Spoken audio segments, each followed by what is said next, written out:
క్యాన్సర్‌తో ఉన్న ఆవిడ మా రూమ్ పక్కనైతే ఉన్నారండి. ఆవిడకి 17 సంవత్సరాలకే పెళ్లయిపోయిందంట. ఆ పెళ్లి టైంలో 97 కేజీలైతే ఆవిడ వెయిట్ ఉన్నారటండి. సంవత్సరం వరకు పిల్లలు పుట్టలేదని హాస్పిటల్ చుట్టూరు తిరిగేవారటండి. అలా 3 ఇయర్స్, 4 ఇయర్స్ వరకు అసలు తిరిగి అయితే టాబ్లెట్లు యూజ్ చేయడం వల్ల తనకైతే క్యాన్సర్ అయితే వచ్చేసిందంట.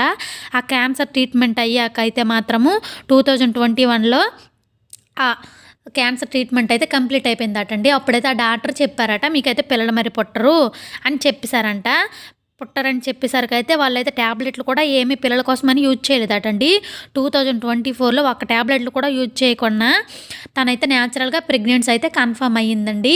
ఇప్పుడైతే ఒక పాప అండి వాళ్ళకి. మళ్ళీ న్యాచురల్‌గానే సెకండ్ టైం కూడా తనైతే ప్రెగ్నెంట్ అయితే కన్ఫర్మ్ అయింది. ఇప్పుడు తనైతే 8 మంత్ అండి. చూసారా అసలు క్యాన్సర్‌ని జయించి పిల్లల పుట్టరని కూడాను బాధపడకుండా దేవుడి దయ వల్ల వాళ్ళకైతే పాప ఇప్పుడు మళ్ళీ నెక్స్ట్ తను ప్రెగ్నెంట్ అండి.